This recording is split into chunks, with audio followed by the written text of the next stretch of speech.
Stamattina è andato tutto bene. In tutta la regione io ho sentito tra presidenti di provincia, sindaci, assessori, le aziende di trasporto le ho sentite tutte. 463 autobus aggiuntivi per 1087 corse supplementari e un piccolo esercito tra personale di terra messo a disposizione dalle aziende di trasporto, volontari della protezione civile, agenti di polizia locale e delle forze dell'ordine. In Veneto il primo giorno di rientro alle superiori con presenza in classe al 50% è andato bene, ma le prossime settimane saranno decisive per limare un sistema che rimarrà sotto monitoraggio nelle prossime 2 settimane.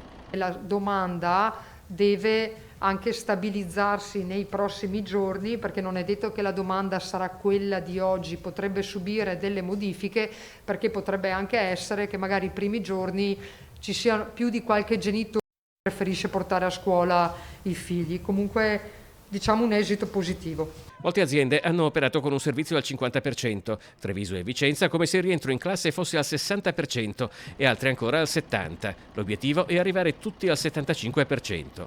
Qualche piccola criticità intanto si è vista soprattutto nelle grandi città. L'importante è che tengano le mascherine, sono all'aperto, mantengano le distanze.